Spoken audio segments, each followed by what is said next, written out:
Hey guys, what is up? Super K-Man Rocks here, and I'm here for my LCK Regional Finals overview and analysis video. Kind of weird how that ends up getting structured in a sentence, but here we are. We are at the final series of the LCK season here in 2023, at least domestically. In this series, we are going to be determining the final team to be going to Worlds as the number 4 seed from the LCK, staying in South Korea for that tournament. So a lot on the line. These are the final 2 teams that get a chance. If you're not in the series, you're either already at the World Championships or you have been eliminated. So one of these 2 teams will be joining them, and the other will be joining the loser pile, if you will. I wish I could say that in a nicer way, but only one can move on from here. Of course, it's going to be an interesting series, but let me know what you guys thought was going to happen down in the comment section below. This really is an intriguing matchup between the 2 teams that we were most expecting to see in this spot going into this tournament. Obviously, I think both of them performed as expected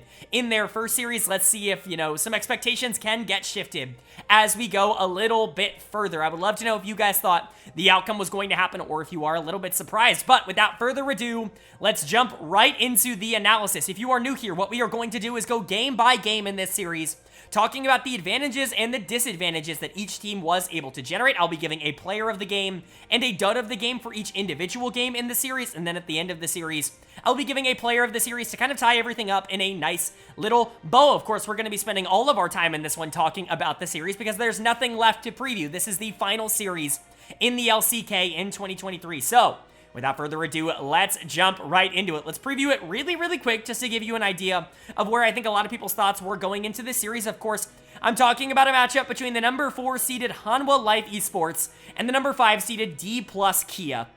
I think a lot of people were really anticipating these being the 2 teams that ended up making these spots. Hanwha Life, because, losing the KT roster was certainly something that was expected. KT's a really good team. They ended up winning that first series and getting that number 3 seed. Hanwha's going to have another chance at being able to make Worlds, but honestly, their form as of late has certainly not been nearly as good as it was at the end of the regular season. I think that some of their weaknesses, kind of their one-dimensional playstyle that I had been highlighting over the course of this year has been exposed a tad bit more as we've moved down to more important series, series where I think teams can focus a bit more on those weaknesses, but they certainly still are a good team, and in fact, they honestly do have the mental advantage right now over Dplus Kia because the last time these 2 teams played was in the final week of the regular season, the final series for both of these teams in the regular season, and HLE kind of destroyed them, and so there is some positive momentum for HLE. They still are a really talented team. When Grizzly plays well, this team wins. That's just how it is. When he wins early, they're able to get advantages, and they're able to end the games relatively quickly. The problem always comes in the fact that if that doesn't happen, they don't really have a secondary win condition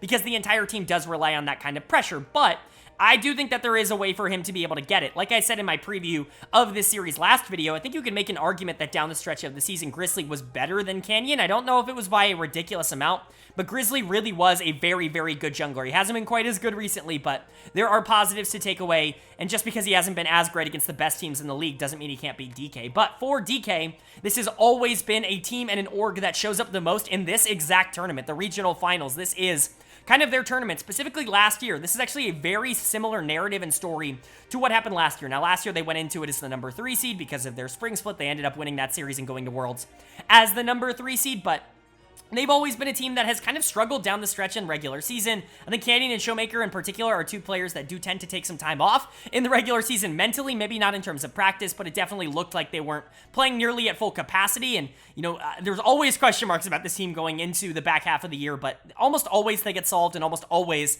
they end up at Worlds. And that's kind of what I've been hanging on throughout the year. I've seen a lot of people really doubting DK, not only in my comment section, but basically everywhere on the internet. I've not been one of those teams. I predicted them to win this series, and I'm going to continue to predict them to win this series. I think Canyon and Showmaker step up when they need it the most. Deft and Kellen have been incredibly consistent, and throw Kana into the mix as well. He's been one of the better top laners in the LCK, especially down the stretch, and I think DK has everything they need to be able to win this series so long as their 2 big playmakers step up. But again, if Grizzly and Zeka in particular can have a really good series for HLE, they have enough talent to be able to win as well. So who's going to be able to take it? Well, we're going to find out, of course, game by game, starting with game number 1, and the winner of game number 1 was Hanwha Life Esports. They are going to take the first game in this series. It was a very tumultuous first game in this series, a very back and forth one, but HLE is going to be able to get one up over DK. Now, it is worth noting, DK really should not have lost this game number 1, and that's definitely a little bit disappointing to say.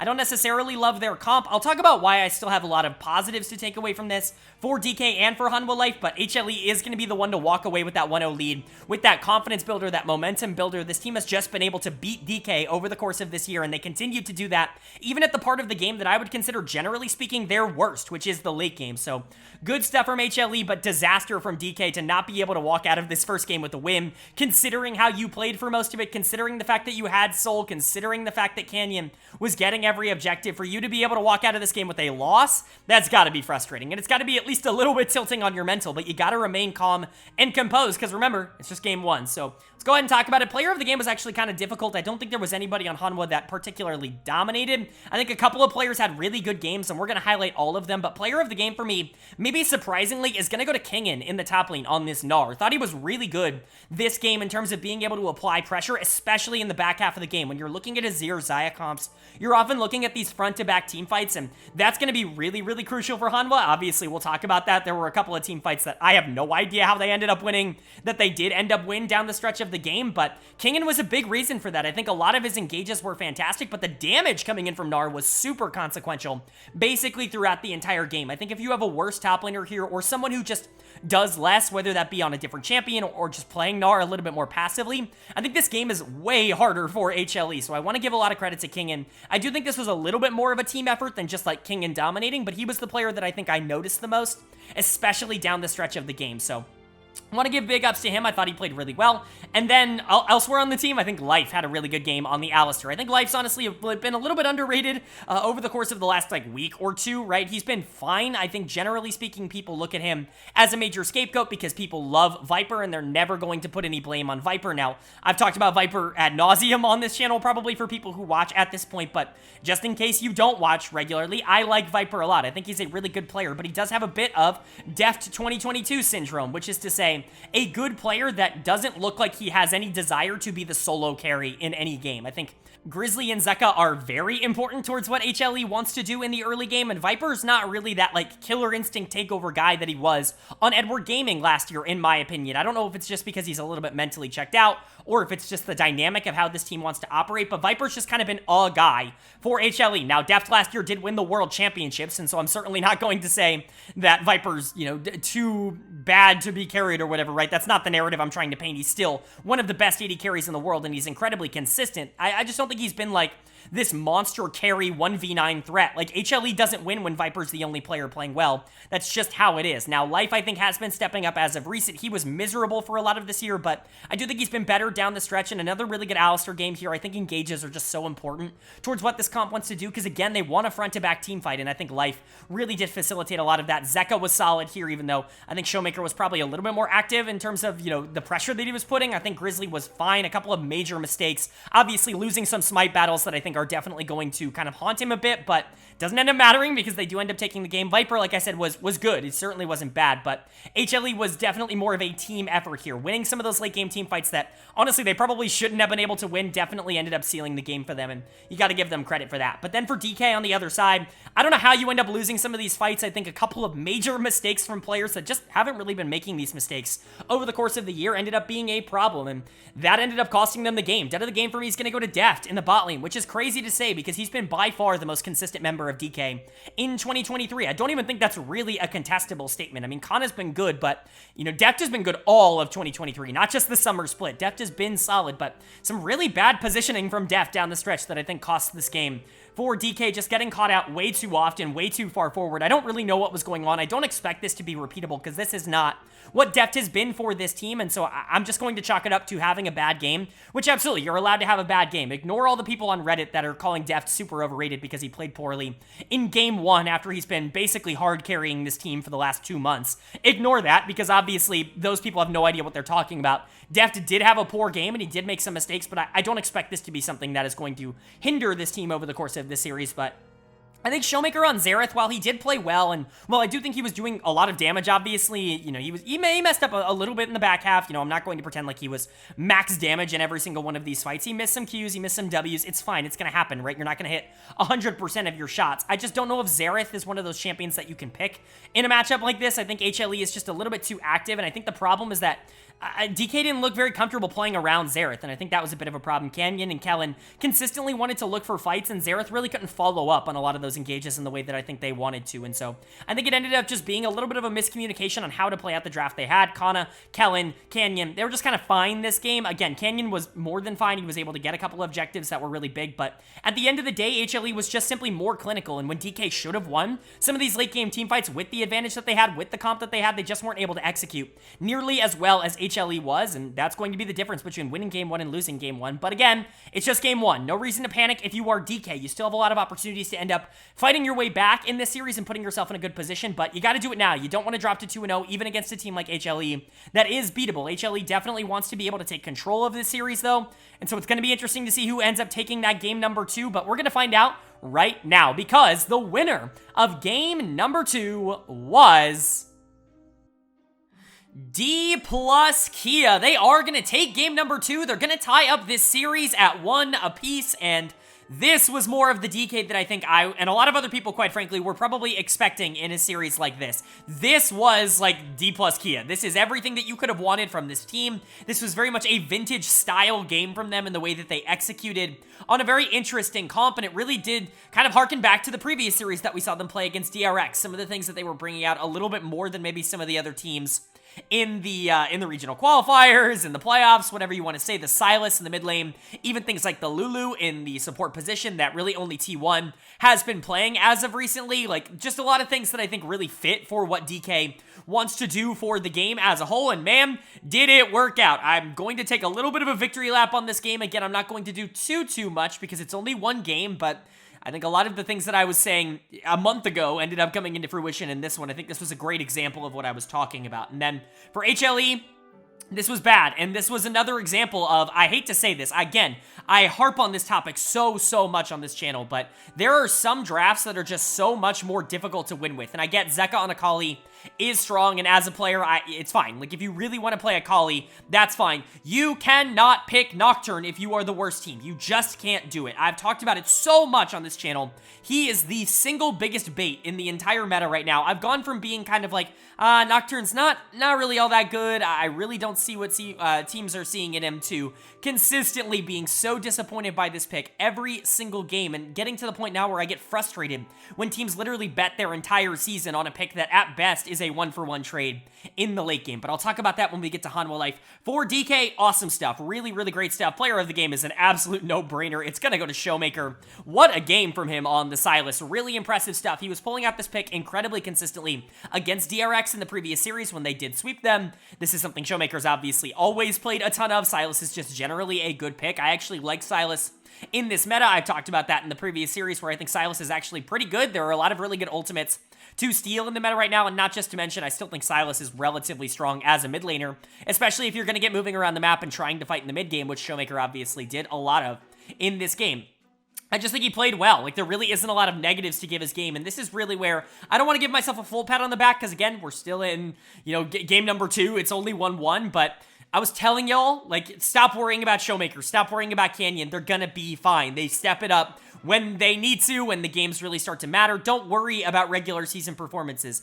I was very vocal about that, and I did get quite a bit of pushback on that, so it's good to see that kind of come to fruition here, because this really did feel like prime Showmaker, quite frankly. I was high on his regular season, especially in comparison to public consensus. I do think, obviously, he struggled down the stretch, but the beginning of his split in summer was, you know, through the first 3 or 4 weeks, you could argue that he was the best mid laner in the LCK. Obviously, things didn't end that well, but this is still, I think, the best game that we've seen from him in 2023. It really was that good. Canyon was really good on the rel. A lot of really good stuff coming out from him. I love the Aphelios Lulu combo. I still think that enchanters in the bot lane are underrated, which is crazy to say. I hate seeing them in pro play, but I still think they're really strong. I think T1 showed that off a ton during playoffs, and it's interesting to see DK kind of pick that up here and look really strong on them as well. Lulu just offers so much that I don't think a lot of other supports in the game are going to offer And then Kana, I think, was really good in the top lane as well. He was the other player that I think you really want to shout out. Showmaker was obviously great, but I think basically everybody on this team pulled their weight. This was kind of a team victory for DK, and they looked good doing it. And then for HLE, I already talked a bit about it, but I hate the draft. I get the idea of wanting to dive into this backline with a potential Gnar, and then Nocturne plus Akali. Like, I get the idea of maybe even a Kai'Sa ultimate, right, if you're feeling really bold, trying to create a lot of chaos and confusion, especially in the back half of the game. The problem is, Nocturne sucks. Like, the champion is just not good. I know I don't know if I'm alone on this. I haven't really checked a lot of other public opinion sources, but Nocturne just feels so bad right now, especially in comparison to a lot of other junglers. I was talking about this, I think, yesterday when we were talking about some of the previous LCK series, but Nocturne really feels like, junglers got super used to playing Vi and having a champion that's just like point and click engage on the backline, and now Nocturne just kind of fills that role because he's a little bit better than Vi right now, but truly, there are so many junglers I would play over Nocturne right now. Sejuani completely went through pick and ban here, and you have so many things to set up the Sejuani. Sej plus Akali is really good. Sej plus Gnar is really good. Sej can be really solid into Rel. There are so many different options. Sej is really good into Sylas. There are a lot of different ways to be able to kind of play out this game without the Nocturne, and I'm not going to harp on the pick too much, like it was the only thing that went wrong for them, but rant aside, I think Nocturne is just super weak, but everybody on this team also played badly. Grizzly lost in the early game, which we know is a death sentence for this HLE team. Zeka got completely out-Zeka'd by Showmaker in this game, and then Kingen was abysmal. He's going to get my dead of the game. Just a lot of very questionable plays continuously going in. When he didn't really have the prio, when he didn't really have the pressure, I really don't know what was going on in his head this game. Just a really bad one, especially in comparison to a really good game in game number 1, in my opinion. Viper continues to not be the problem, but also not be the solution like he has been all year long. And the life was also pretty bad on the Alistar, although only so much you can do on Alistar. A lot of decent engages, but he just got blown up way too quickly once this team was super far behind. So not a great game for Hanwha. Like, this is really not the bounce back in game 2. You wanted to be able to go up 2-0. You wanted to be able to capitalize on that game 1 win, but you weren't able to do it. And now the series is tied up. And honestly, this game was pretty demoralizing. This was just really bad from them. Obviously, it's just one game. If they're able to take game number 3 and retake control of the series, all of that is in the past. None of it really matters. But if DK is going to be able to take game 3 and take control of this series, then it is kind of looking like game 1 was a little bit handed to them. And even with that win in the first game, they weren't exactly looking all that dominant. And so, big game here for both of these teams. Is DK going to continue to show their dominance in game 3, or is HLE going to retake control of this series? Well, the winner of game number 3 was Dplus Kia. They are going to take game 3. They're going to go up in this series 2-1. And this, again, is just another example that this team really does feel like they are finally starting to get to that zone that we were all hoping that they would hit, where they are locked in, where they are feeling good, where they are playing good, and when they're playing fast. This is a very, very interesting game to take a look back on, because it's basically the reverse of game number 1, and I say that in a good way for DK, because you look at game number 1, and you look at a game where DK honestly had all the tools to be able to win. They even basically got the perfect fight. They just weren't able to capitalize on it. The enemy team did a little bit too much. Hanwha played that final fight really well, and they were able to walk away with the victory because of it, even though DK had all the tools. I think you could say something very similar about this game, except just flipping the roles. HLE had so many tools for a majority of this game. They had the lead for a majority of this game, and then they basically get this perfect engage down the stretch from Life, which we will talk about, and they still can't win the fight. DK ends up just being a little bit too strong.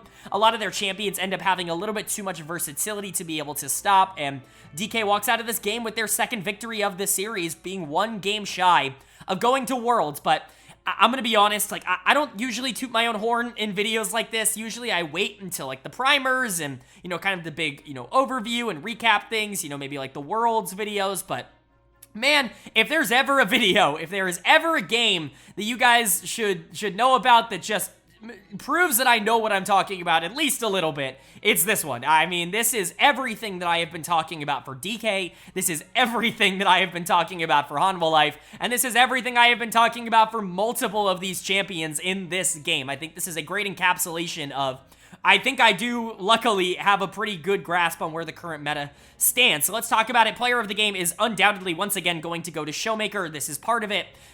Who doubted Showmaker? Why did y'all doubt Showmaker? You know you can't doubt Showmaker. All these people saying he was dead. All these people saying Canyon was dead, that they weren't going to be able to play, that they were clearly washed, that, you know, they weren't going to be able to get this team into a competitive spot.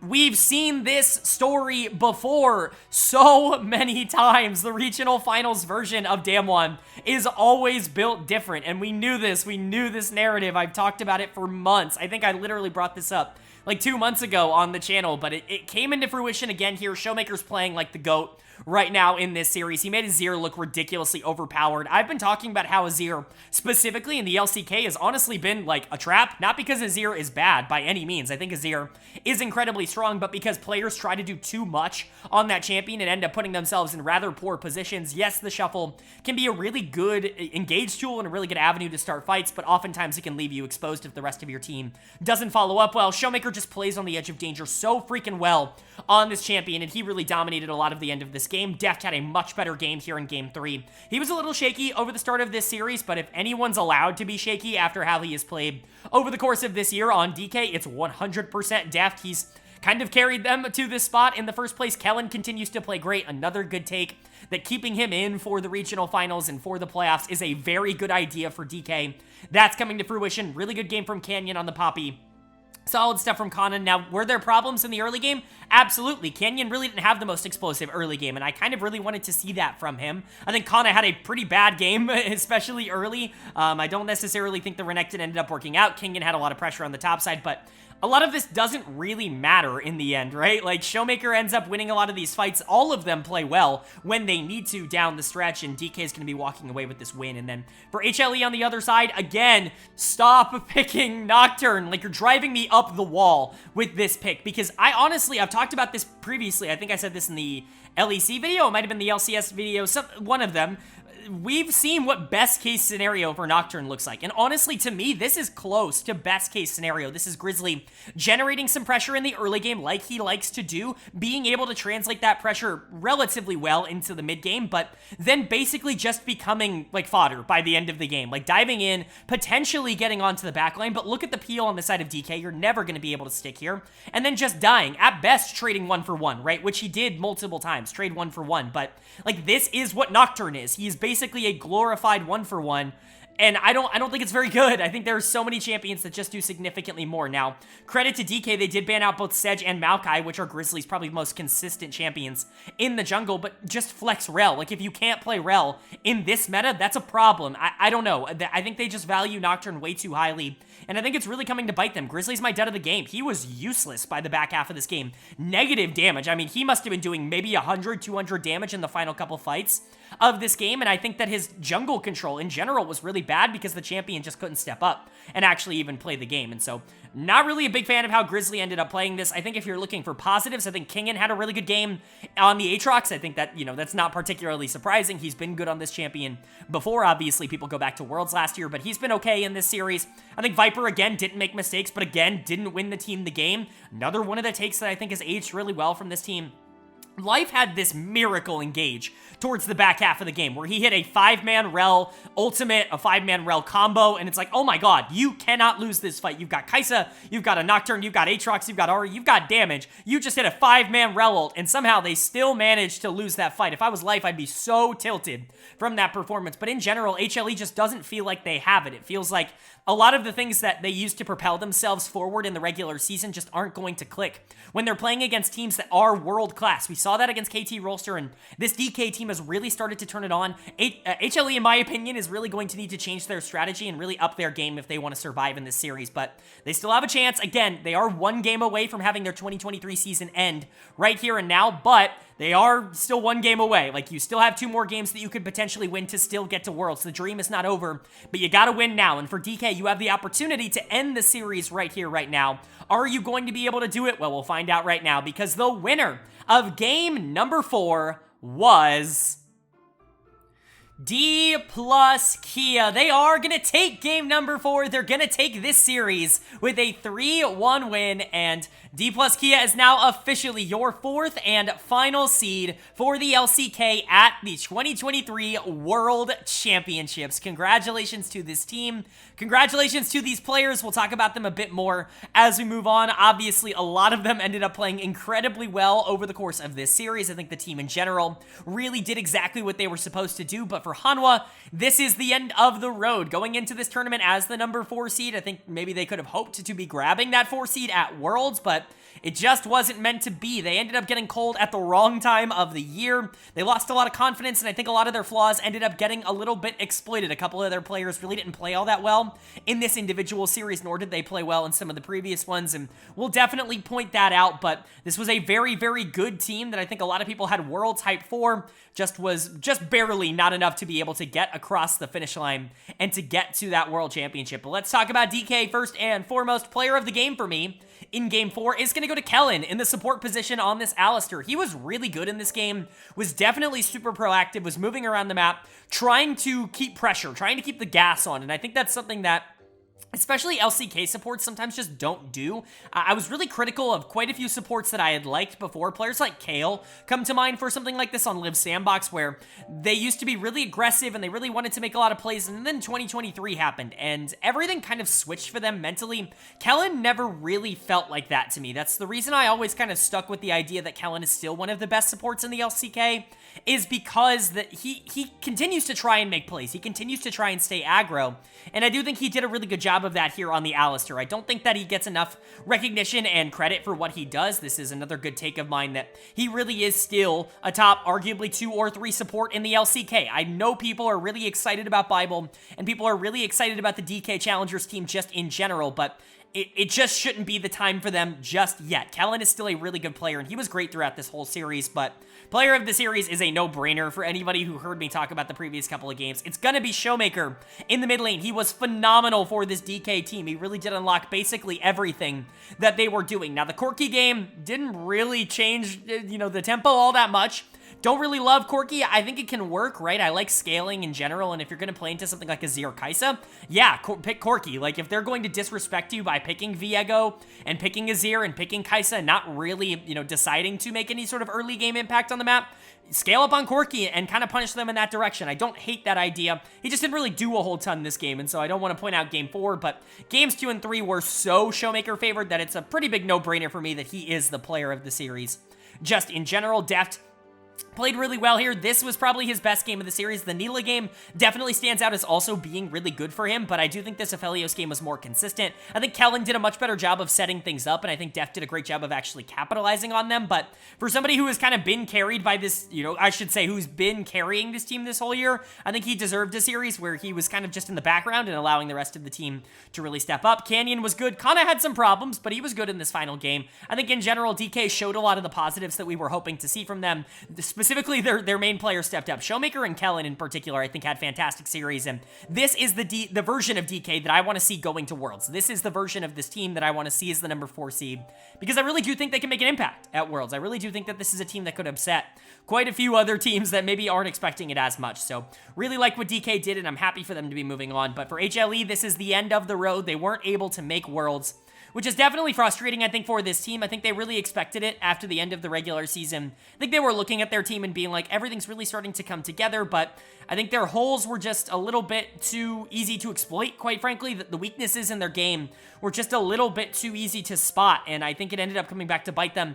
But most importantly, I do think that a lot of these players did end up underperforming and not playing nearly to the level that they needed to in this series. I've seen a lot of hate for a player like Life in this series, and personally, I think it's very misdirected to just sit there and blame Life. I'm someone who has been very low on Life over the course of this year. I've blamed Life quite a bit for a few of their losses, but I think looking at this series in particular, I think it's a little misguided. Dud of the game for me is going to go to Viper in the bot lane. I'm gonna be honest, like, I get it. I get why people like Viper, and I like Viper a lot. Trust me, I don't want it to come across like I don't think Viper is still one of the best AD carries in the entire world, but I do think it is a little interesting how people when the internet and social media decides to like a player, they just kind of ignore the bad games and they just kind of, blame someone else. I don't think that's necessarily fair here. I think Viper played really poorly this series. I think there were a lot of options for him to be able to take over some of these games. He got the strongest AD carry in the game 3 games in a row and lost all 3 of them. Was doing not nearly enough damage, didn't even build full AP, went hybrid AP a little bit on hit, which is just not a formula that you should be building in this game. And quite frankly, Viper has not been a game changer in a month and a half for this team. Like, it's been a while since Viper really was affecting the outcome of this game. Again, I get it. Like, I'm not trying to tear down Viper. I'm certainly not trying to say that he is a bad player, but it's okay for players that we like or players that we think are really good to have bad series and to have bad games. But I think it's important that we acknowledge when they do that, and I think this was a bad series for Viper. I certainly don't think that he showed up when this team needed him. I don't think Zeka was particularly good as well. I think this Azir game is going to get a little bit underhyped because I do think he was fine in this game, but he was really bad before this in the series. Showmaker just had so much more of an impact on the map. Grizzly, was really bad in this series, quite frankly. He was probably the worst performing member of HLE over the course of the series, just was completely outclassed by Canyon, by Showmaker, by Kellen, by everybody that was really stopping him on the other side. And Kenyon was honestly the best player on HLE. I'm not going to give a ton of hate over to King, and there's just only so much you can do, but for HLE, I do think that obviously this was kind of an all-in year for this team, and things didn't go their way. Roster change in the middle of the year, I'm sure, doesn't help their case, but I do think it made them better, so interesting to point that out. But Grizzly, for a rookie that had basically barely played pro before 2023, looked really good for Hanwha life, and I think if his growth continues, that could be interesting, but it's definitely going to be interesting to see which direction this team does end up going into the future, because I don't think it's really set in stone which way this team does end up going, but congratulations to DK. They are going to be the 4th and final seed going to Worlds. They're going to be joining all the other teams, gen.g, T1, and KT Rolster at the World Championships at home in South Korea. So congratulations to this team. Canyon and Showmaker are returning. Deft for the 3rd year in a row is going to be going to Worlds as the number 4 seed from Korea, which is really funny. Kana gets back there. Kellen goes for a 2nd year in a row. There are a lot of fun storylines on this team, and I think this is definitively the 4th best team in the LCK. I think it's a good thing that these players and this team and this org is going. I'm really interested to see how they're going to perform, but if we've learned one thing over the course of a lot of these players' careers, it's that you really shouldn't count them out early.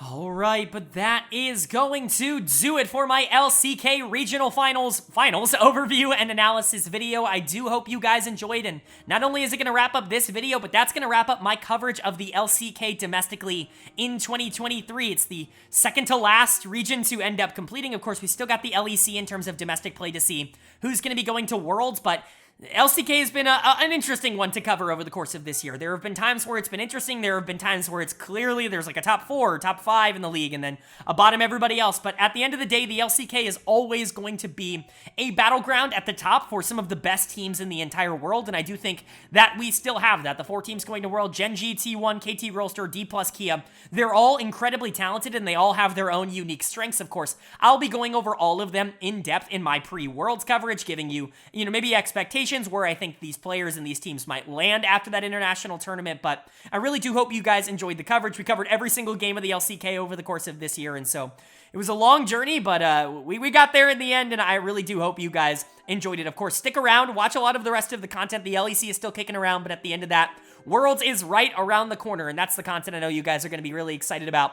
LCK teams are definitely bound to be, at the very least, interesting at that tournament, and so if you want to know my thoughts on them, just wait a little bit. Those videos, I promise, will be coming out soon, but go ahead and leave a like on the video if you did enjoy it. It really does mean a lot to me. Lets me know you guys are enjoying the content, and it helps get this video out to a lot more people. Of course, if you're new here, hit subscribe. I already talked about a lot of the content that is coming up, but, it's all going to be good. If you enjoyed this video, I promise you're going to enjoy a lot of the rest of the content on this channel as well. So hit subscribe and hit that bell so you can be notified when those videos do end up going live. But of course, with all that being said, I hope you all are having a great day. I hope you continue to have a great day, and I will see you all later.